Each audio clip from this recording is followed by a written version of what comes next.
Hello, you wonderful people, and welcome to another episode of Super-Fanta-Fi. This being a show where we talk about TV shows of the supernatural, fantasy, and or science fictional genre. For today's episode, I'm going to talk about the latest episode of Evil. A lot of really interesting things went down in this episode, so let's break it down. Well, first, one part of this episode is about Father Molyneux. Obviously, really quickly, I thought it was so interesting, in Hinduism, like, the devil is Rakshasa, which I was like, I feel like I've heard that recently, maybe not even recently, but it sounds familiar to me, and I just don't remember where I heard it from. I feel like it had to be like a TV show or something. Might have been something I was reading, but I remember coming across Rakshasa, and I just don't remember it being used in that context. To be fair, I don't even remember the context of it being used, but I'm like, I just thought that was interesting. I mean, just interesting, different religions and mythologies. Obviously, there's like a lot of similarity in some. They just, a lot of times, things will just be a little different, or even like, they'll have the exact same thing, just a different name. Like, because all those names were like the devil / Lucifer / the destroyer, like they were just different names across. It's the same thing, just across different religions. I thought that was so interesting. But regardless, when the whole thing with Father Molyneux's back was bleeding, I was thinking kind of Da Vinci Code, that old school like religious thing of like whipping yourself. I thought that's what that was necessarily connected to. It ended up not being that, but that was what my mind immediately went to.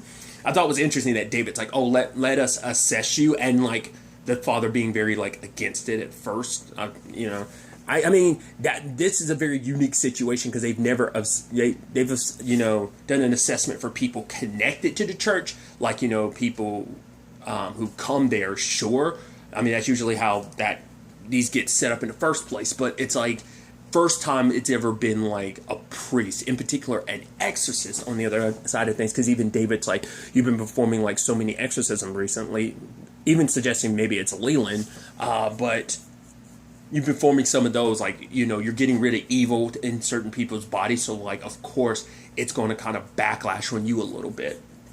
So I thought that was interesting.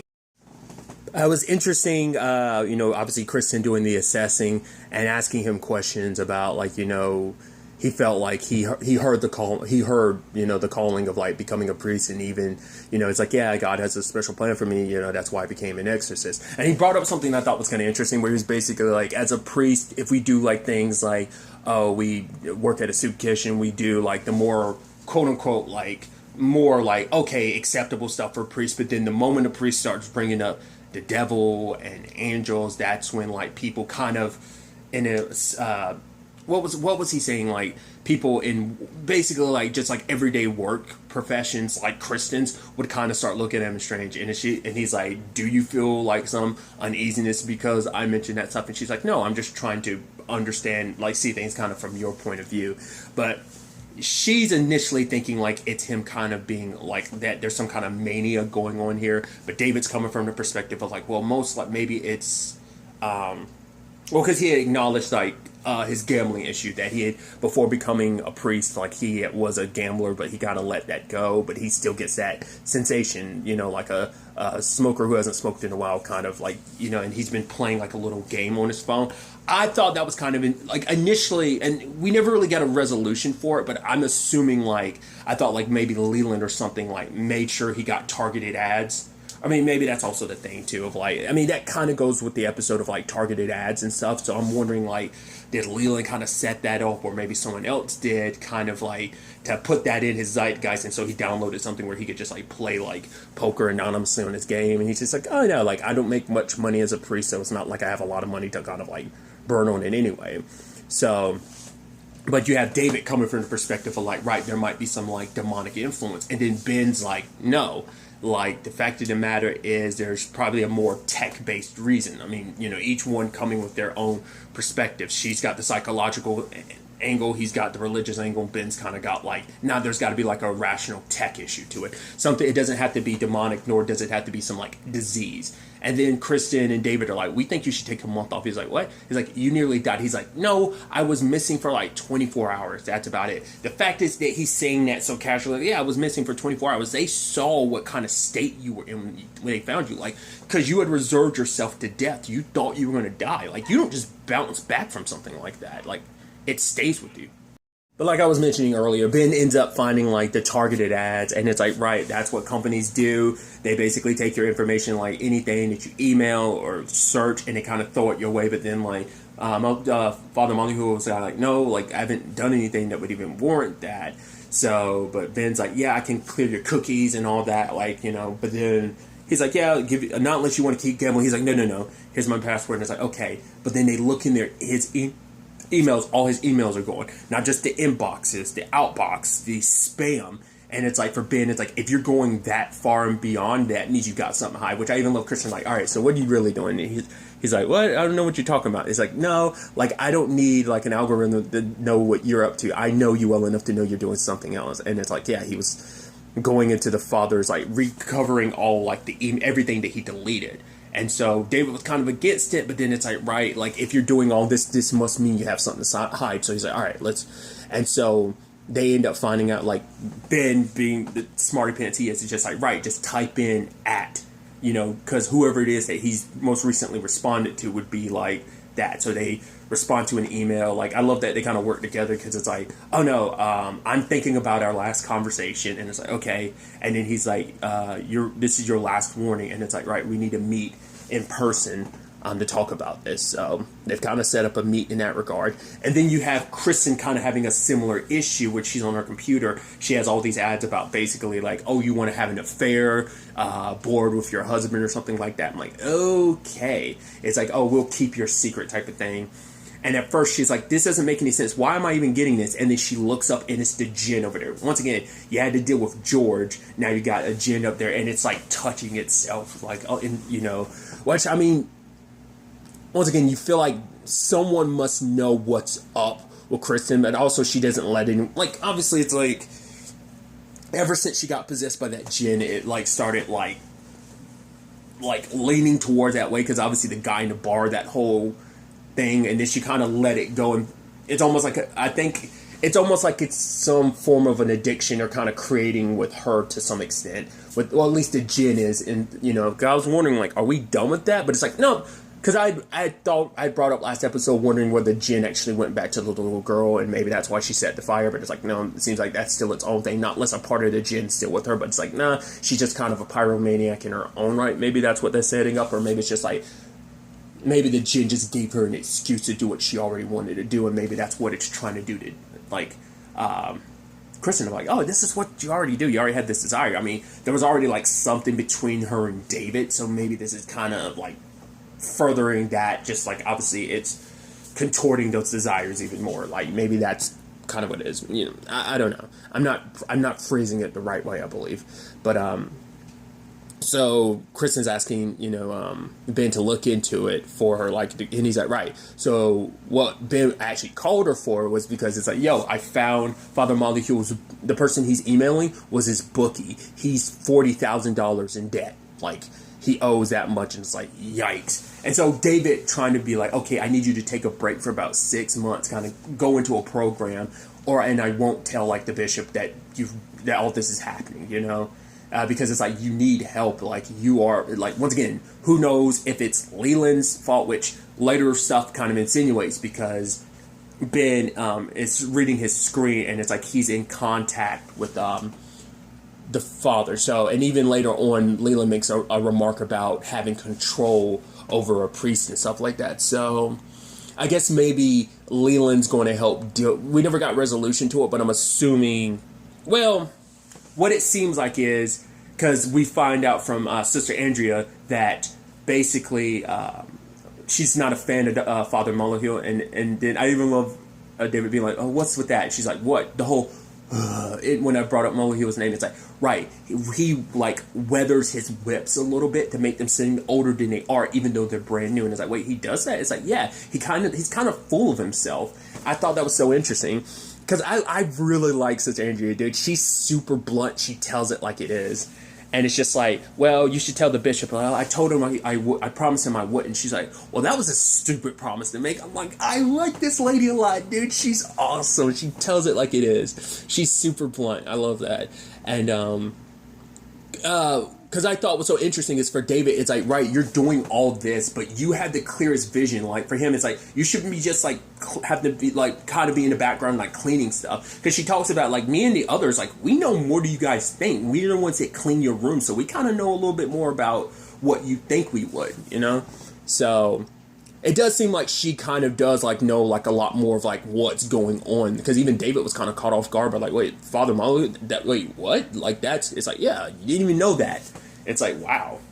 Kind of like, once again, kind of showing you like some of the like interesting shade that goes behind like in the church and stuff like that, that it's like, right, to make yourself feel and seem more important and more like, yeah, because like if his leather whip is like withered, it's just like, oh yeah, I've been fighting the devil so hard, or like I'm going through so much, I've used it so much. It's like, no, he wants to seem more of a, he's just showing off. He wants to feel more important than he is to some extent, which is so interesting considering like that whole spiel he had given Kristen earlier. I mean, maybe it started off with the most sincerity of like, yeah, he really believed in everything, but then slowly got corrupted to the point it's like, right, I'm not as well revered as I would want to be, so now it becomes a thing, like a professional thing of like, right, I gotta make myself seem more important than I am type of thing. I don't know. So I just, slipping away from kind of God's love and light type of thing, I think, what they might be kind of insinuating with that. But I was wondering if, like, because Leland and him were typing back and forth about, like, making the next, exorcism like more of a spectacle or something like that. So I was curious, like, whether the reason why I was bringing it up, because I was wondering, was Leland paying him to seem like, was like Leland like, all right, I'm gonna give you this performance and I'm gonna pay you for it, like that way you're able to like deal with your gambling debts. It's just Leland doing what he's doing, like in other facets, like finding a way to corrupt the priest, and now he does, because of that, like it's like, oh, like that priest is in the palm of my hands, I have control over him. I love that he showed up in that outfit. He's like, oh, is this kind of not appropriate? Should I just basically come naked? It's like, no, it's fine, whatever you're wearing. And he's like, oh, that must be someone from Congo Run, which is another part of this episode. He's like, there's like 40-pound weights. He's like, I don't actually need them. I just like the fact is of having someone to carry them, which I'm like, it's interesting that Leland would reference Congo Run in this episode that deals with Congo Run. But I love that the moment he says it's Sister Andrea, he's like, it's you. And then it's like, Ben shows up, and so does Kristen, and they're there for the exorcism. And just like him going, I'm melting, and Ben kind of leaves, because it's like, right, I think hearing all those screams and stuff like that, it probably made him like, I don't know whether it's a combination of, hey, you kind of found religion a little bit when you thought you were when you were going to die.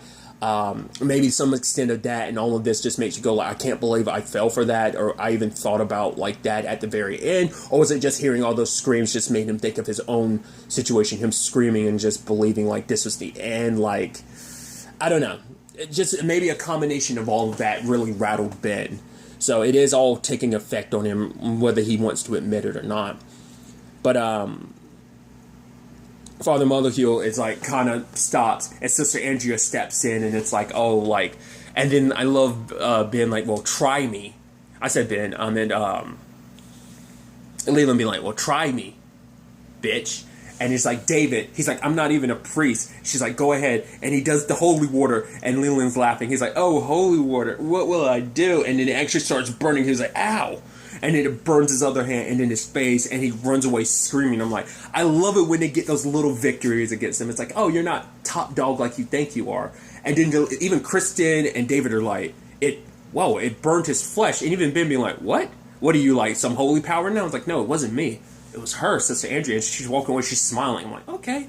And for David, it's like, well, Father Malahoo decided to go into that position, to essentially, the program. And she's like, great, he'll be back in 6 months, and then he'll just kind of basically pick up where he's left off. And he'll just, for her, it's just, he's just going to lean into it more and just be like, right, I'm back, I'm stronger than ever. And it's just like, for her, it's part of the cycle. Like, you're, by not exposing him, you're continuing this cycle with him.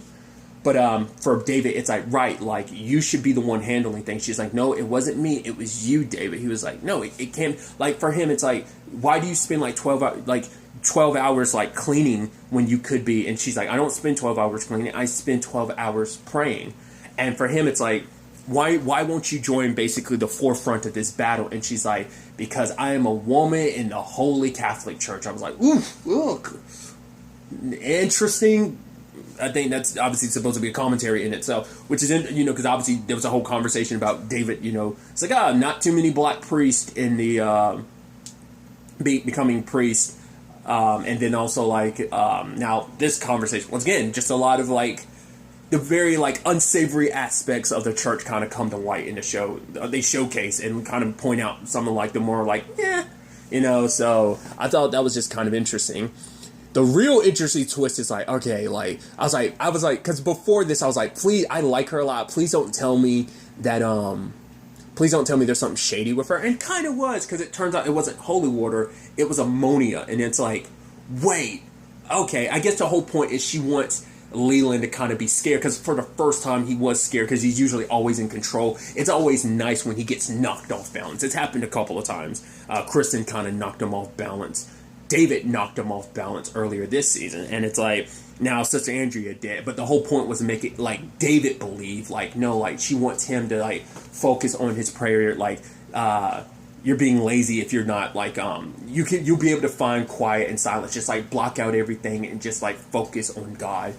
And I think for her, she's trying to put David in a position where he becomes more powerful than he thinks he is. Like, finds the right path, doesn't let other things like Leland and everyone sway him.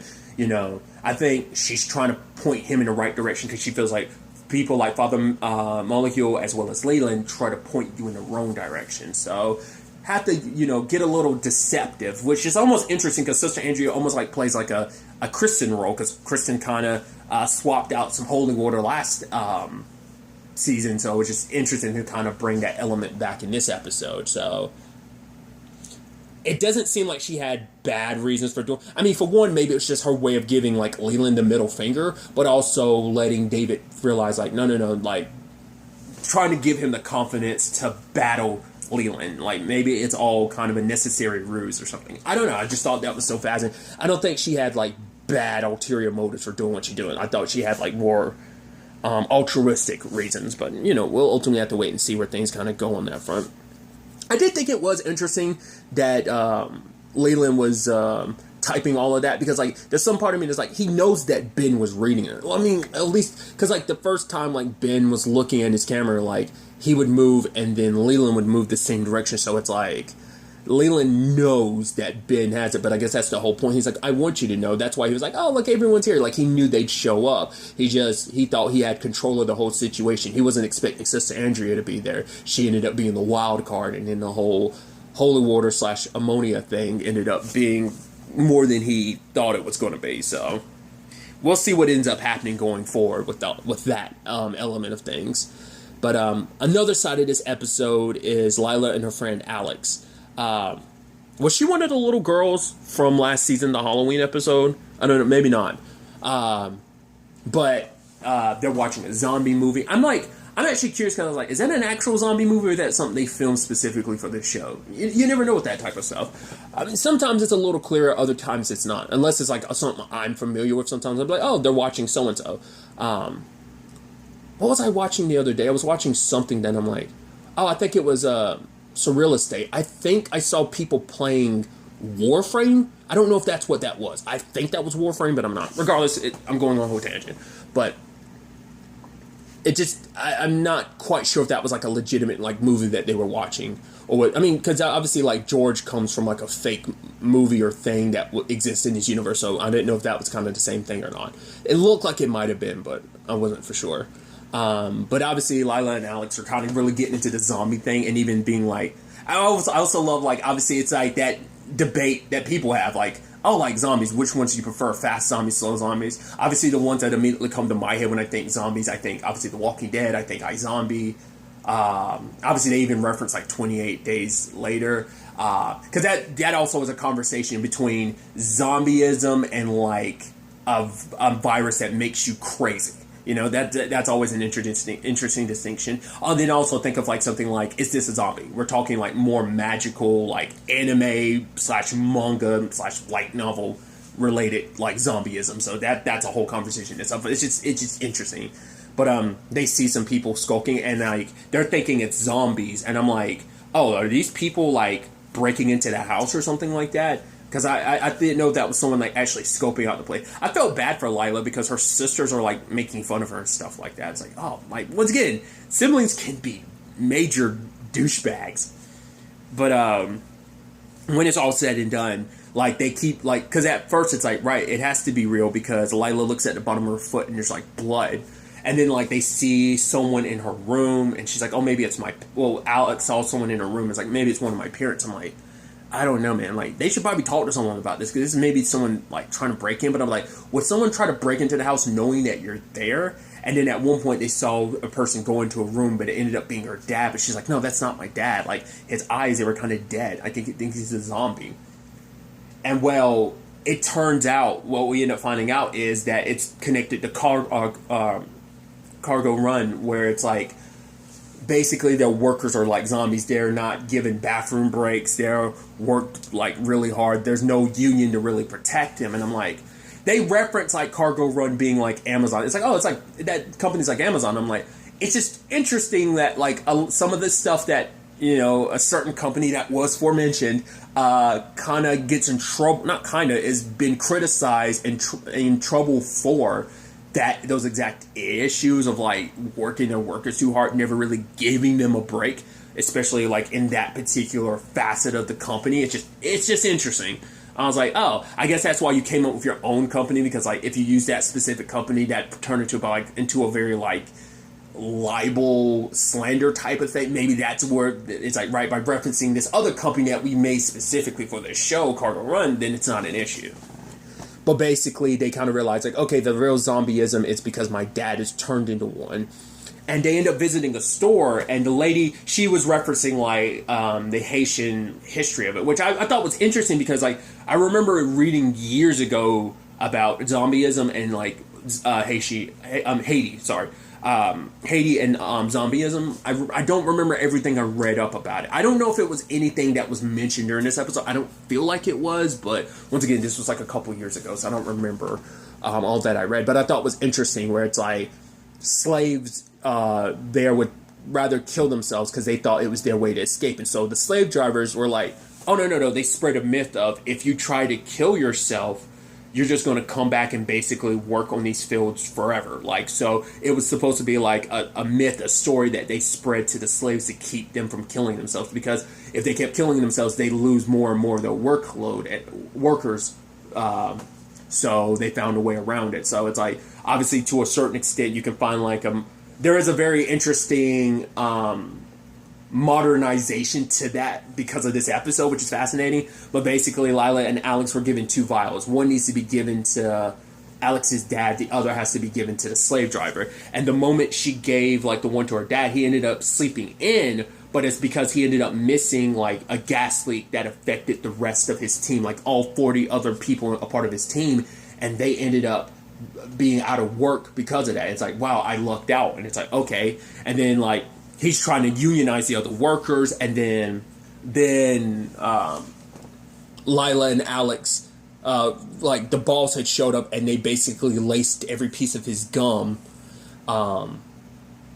because he came there with being like, oh, we're gonna put out like the $300,000, and it's like for them it's like, oh, that's BS. Like you're trying to find any excuse to like, and you're lowballing, you're making it seem like that's a big number. It's not with what the company makes and stuff like that. That's literally a drop in the bucket for them, you know. And it's like you're just trying to like kill this unionization, but he's like, no, it's not about that. But threatening Alex's dad, because he's like, right, if I had shown up for work, I'd be in the same conditions as the rest of the people. He's like, yeah, but you still didn't show up for work. That's a fireable offense. So finding any excuse they can to kill all of this unionization. But then it turns out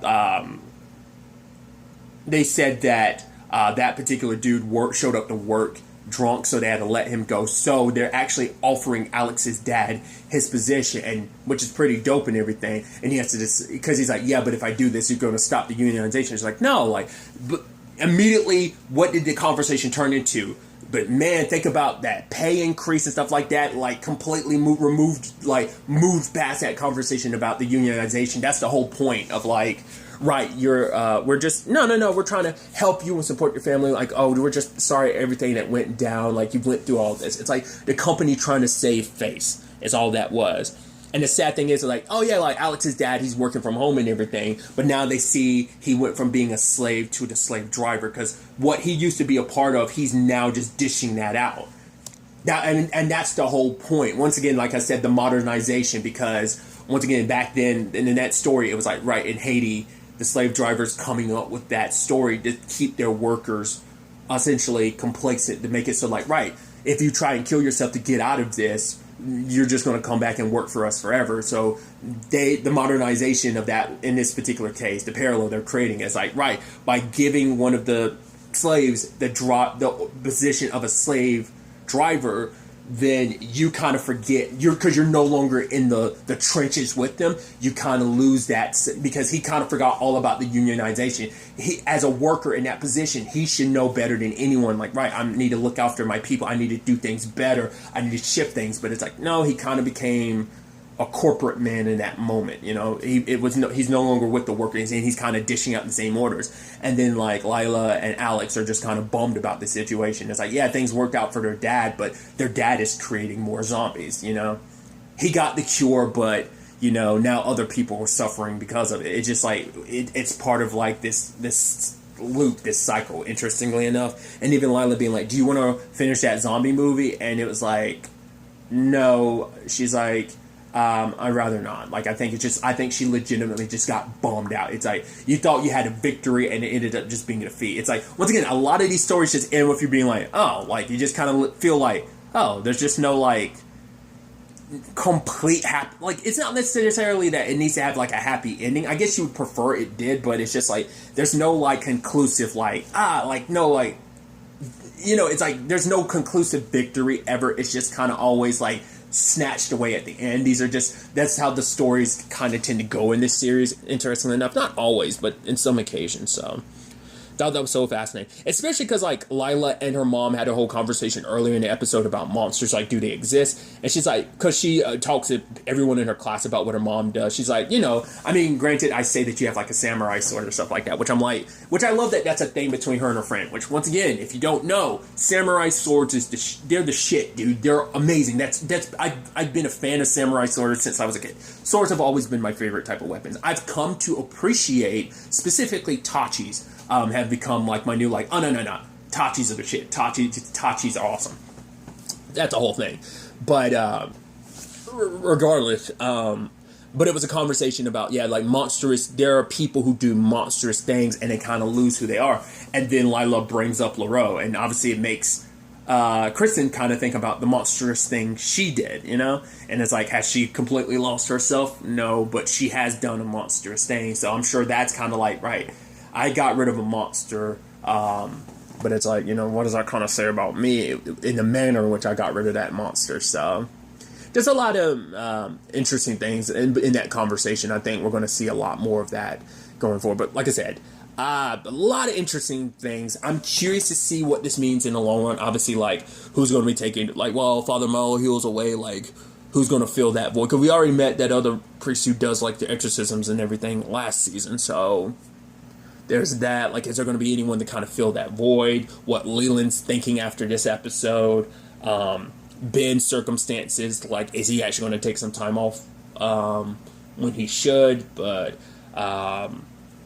whether we'll come back, like, I'm sure, like, this cargo run stuff will probably continue to be something in the background, like, whether it'll come back to the surface of, like, the forefront of an episode like it kind of was this episode, I don't know. Because, like I said, I think there's a lot of stuff in this show that always ultimately comes back together and connects in some other regard. Because some stuff can seem like a one-off. Like I said, like the gin thing. It didn't pop up last episode, but it popped up this episode. So that's going to be a continuous thing over the course of this season for Kristen. But still, you get what I'm saying? Like, so it's always interesting to find out how things are going to circle back in the show. So I'm really interested to see ultimately where all of this ends up taking us going forward into the next episode. But really, that's all I want to talk about. Until the next time we meet, be happy, be safe, live life to the fullest, and enjoy it. Good day, and goodbye.